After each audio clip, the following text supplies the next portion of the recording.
메시지 성경 빠른 통독. 오늘 말씀은 마태복음 1장에서 5장 20절까지입니다. 1장 예수의 족보. 아브라함의 자손이며 다윗의 자손인 예수 그리스도의 족보다. 아브라함은 이삭을 낳았고 이삭은 야곱을 낳았고 야곱은 유다와 그 형제들을 낳았고 유다는 베레스와 세라를 낳았고 그들의 어머니는 다말이었다. 베레스는 헤스론을 낳았고 헤스론은 람을 낳았고 람은 아미나답을 낳았고 아미나답은 나손을 낳았고 나손은 살몬을 낳았고 살몬은 보아스를 낳았고 그의 어머니는 라합이었다.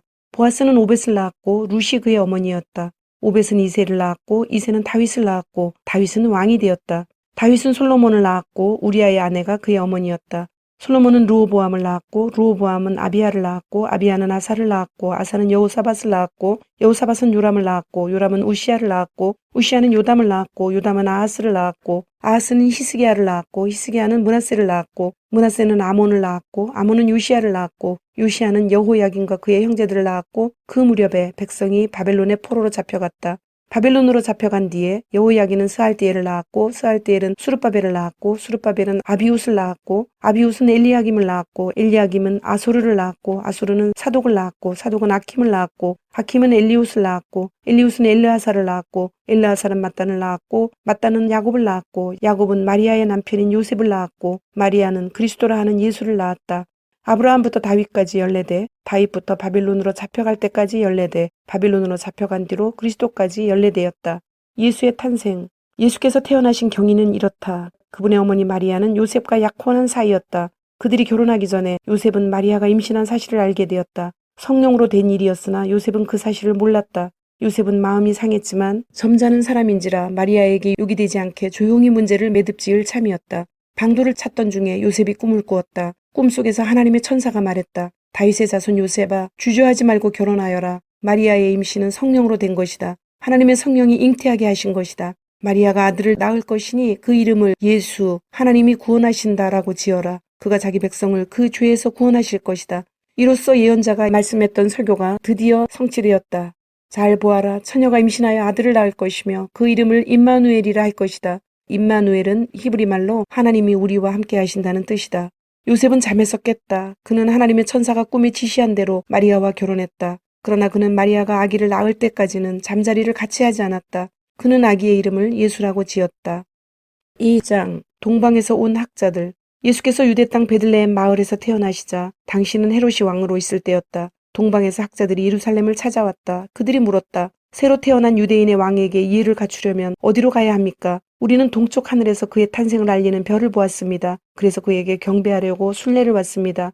그들의 질문을 전해 들은 헤롯은 잔뜩 겁이 났다. 헤롯만이 아니라 온 예루살렘이 발칵 뒤집혔다. 헤롯은 한시도 지체하지 않고 그 도시에 있는 대제사장과 종교학자들을 다 모아놓고 물었다. 메시아가 태어날 곳이 어디요? 그들이 말했다. 유대 땅 베들레헴입니다. 예언자 미가가 분명히 기록했습니다. 유대 땅 베들레헴아, 너는 더 이상 뒤만 따르지 않을 것이다. 내게서 지도자가 나와 내 백성 이스라엘을 목자처럼 다스릴 것이다. 그러자 헤롯은 동방의 학자들을 은밀히 따로 만났다. 그는 자기도 그들처럼 열성인 척하면서 탄생을 알리는 별이 나타난 정확한 때를 자세히 캐물었다. 그러고는 그들에게 베들레헴에 관한 예언을 일러주면서 말했다. 가서 무슨 수를 쓰더라도 그 아기를 찾으시오. 찾거든 곧바로 나에게 알리시오. 나도 즉시 가서 경배하리다. 그들은 왕의 지시를 듣고 길을 떠났다. 그때 별이 다시 나타났다. 동쪽 하늘에서 보았던 바로 그 별이었다. 별은 그들을 앞장서 가다가 아기 있는 곳 위에 머물렀다. 그들은 기뻐서 어쩔 줄을 몰랐다. 제때에 제자리에 도착한 것이다. 그들은 집에 들어가 어머니 마리아의 품에 안긴 아기를 보았다. 그러고는 감격에 겨워 무릎을 꿇고 아기에게 경배한 뒤에 곧 짐을 풀어서 황금과 유향과 몰약을 선물로 드렸다. 꿈에 그들은 헤롯에게 돌아가지 말라는 지시를 받았다. 그래서 그들은 다른 길을 찾아서 몰래 그 지방을 빠져나가 자기 나라로 돌아갔다. 학자들이 떠난 뒤에 하나님의 천사가 다시 요셉의 꿈에 나타나 지시했다. 일어나거라. 아기와 그 어머니를 데리고 이집트로 피신하여라. 따로 지시가 있을 때까지 거기 있어라. 헤롯이 아기를 찾아 죽이려고 한다. 요셉은 순종했다. 그는 일어나 밤을 틈타 아기와 그 어머니를 데리고 떠났다. 동틀 무렵에 마을을 벗어나 제법 멀리까지 가 있었다. 그들은 헤롯이 죽을 때까지 이집트에서 살았다. 이집트에서 나그네로 살아간 이 일은 내가 내 아들을 이집트에서 불러냈다라고 한 호세아의 설교를 성취한 것이다. 헤롯은 학자들이 자기를 속인 것을 알고 노발대발했다. 그는 베들레헴과 그 부근에 사는 2살 이하의 사내 아이들을 모조리 죽이라고 명령했다. 그 나이는 그가 동방의 학자들한테서 들은 정보를 바탕으로 정한 것이다. 그리하여 예레미야의 설교가 성취되었다. 라마의 소리가 들리니 슬픔에 겨운 울음소리다. 라헬이 자식을 잃고 우는 소리, 위로받기를 마다하고 우는 소리다. 죽어서 묻힌 자식들 이제는 각오 없구나. 나중에 헤롯이 죽자 하나님의 천사가 이집트에 있는 요셉의 꿈에 나타났다. 일어나 아기와 그 어머니를 데리고 이스라엘로 돌아가거라. 아기를 죽이려던 자들이 다 죽었다.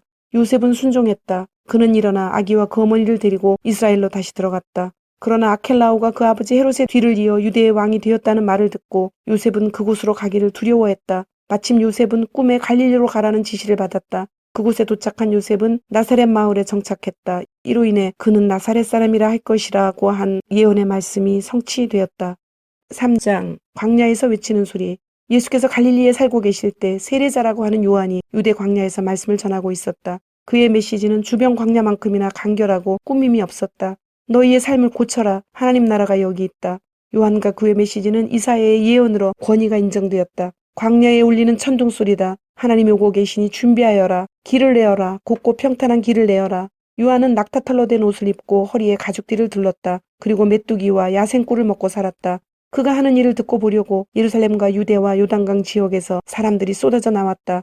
죄를 고백하러 온 사람들은 그곳 요단강에서 세례를 받고 삶을 고치기로 결단했다. 세례가 점차 인기를 얻다 보니 많은 바리새인들과 사두개인들도 세례를 체험하러 모습을 드러냈는데 이를 안 요한은 버럭 소리를 질렀다. 뱀의 자식들아, 이 강가에 슬그머니 내려와서 무엇을 하는 거냐? 너희의 뱀 가죽에 물을 좀 묻힌다고 뭐가 달라질 것 같으냐? 바꿔야 할 것은 너희 겉가죽이 아니라 너희 삶이다. 아브라함을 조상으로 내세우면 다 통할 것이라고 생각하지 마라. 아브라함의 자손인 것과는 아무 상관도 없는 일이다. 흔해 빠진 것이 아브라함의 자손이다. 중요한 것은 너희 삶이다. 너희 삶은 푸르게 꽃피고 있느냐? 말라 죽은 가지라면 땔감이 되고 말 것이다. 내가 이 강에서 세례를 주는 것은 너희의 옛 삶을 바꾸어 천국의 삶을 준비시키려는 것이다. 하지만 진짜는 이제부터다. 이 드라마의 주인공은 너희 안에 천국의 삶을, 너희 안에 불을, 너희 안에 성령을 발화시켜 너희를 완전히 바꾸어 놓으실 것이다. 그분께 비하면 나는 잔심부름꾼에 지나지 않는다. 그분은 집을 깨끗이 하실 것이다. 너희 삶을 대대적으로 정리하실 것이다. 그분은 참된 것은 모두 하나님 앞 제자리에 두시고 거짓된 것은 모두 끄집어내서 쓰레기와 함께 태워버리실 것이다.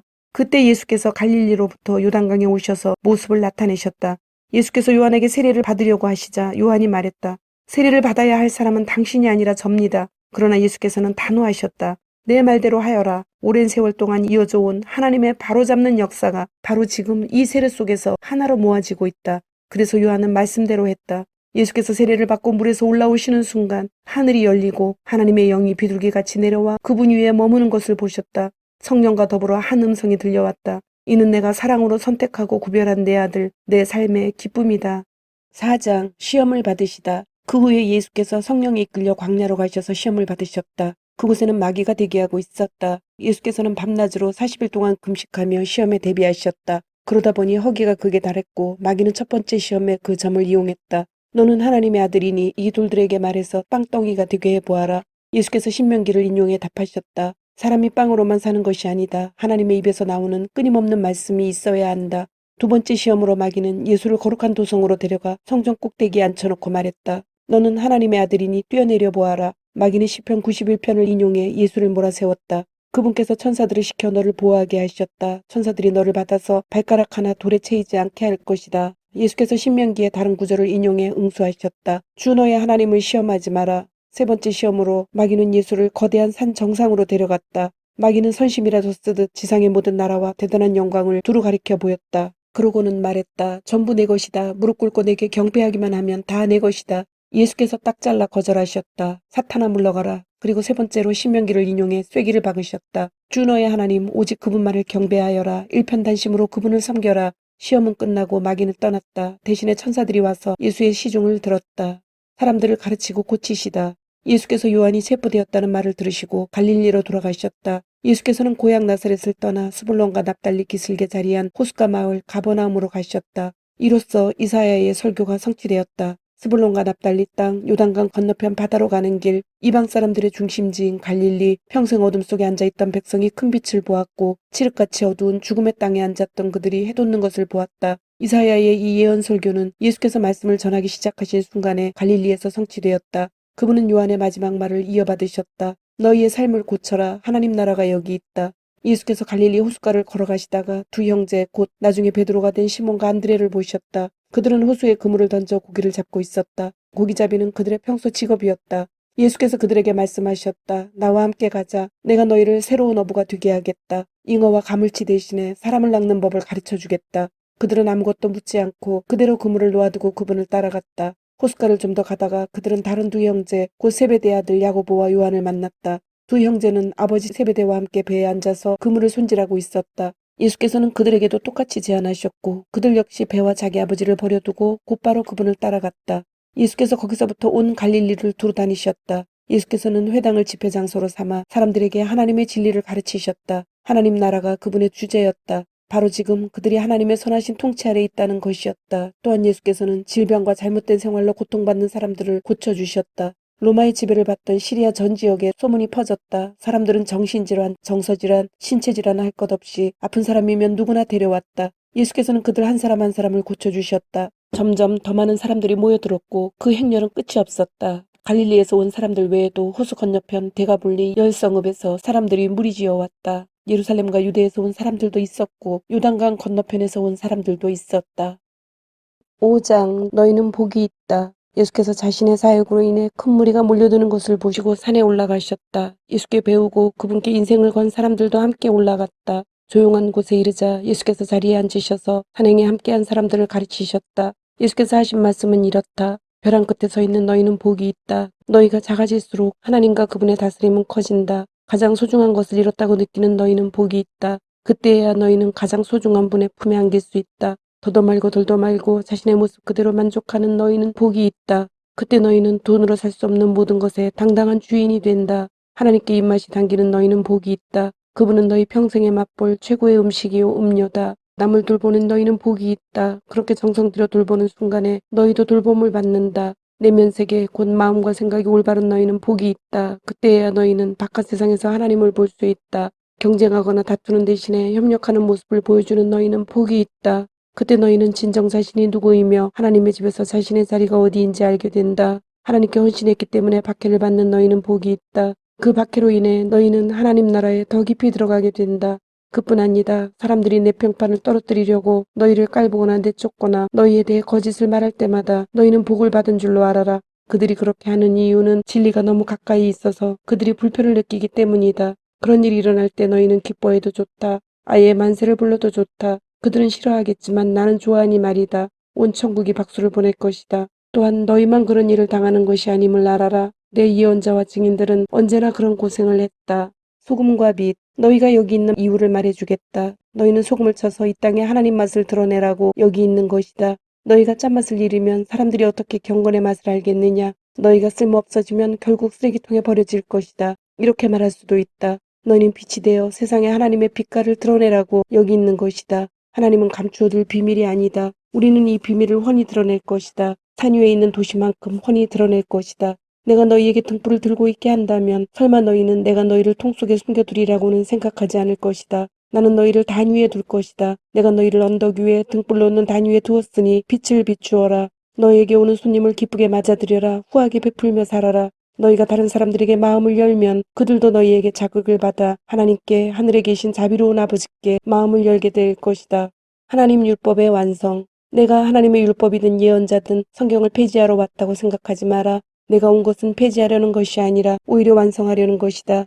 나는 그 모든 것을 거대한 하나의 파노라마 속에 아우를 것이다. 하나님의 율법은 하늘의 별과 너희가 발을 딛고 있는 땅보다 더 현실적이며 영속적이다. 별들이 다 불타버리고 땅이 다 없어진 뒤에도 하나님의 율법은 살아서 역사할 것이다. 하나님의 율법에서 가장 작은 항목이라도 하찮게 여긴다면 너희 스스로를 하찮게 여기는 꼴밖에 되지 않는다. 그러나 그 율법을 진지하게 대하고 다른 사람들에게 그 길을 보여주면 너희는 천국에서 영광을 얻을 것이다. 옳게 사는 문제에서 너희가 바리새인들보다 훨씬 낫지 않으면 천국에 들어갈 생각은 아예 하지 말아야 한다. 주님, 오늘도 말씀을 주심을 감사드립니다. 주신 말씀대로 오늘 하루도 주님의 모습을 닮아가며 말씀대로 순종하며 살도록 은혜와 용기를 주옵소서. 예수님의 이름으로 기도드립니다. 아멘.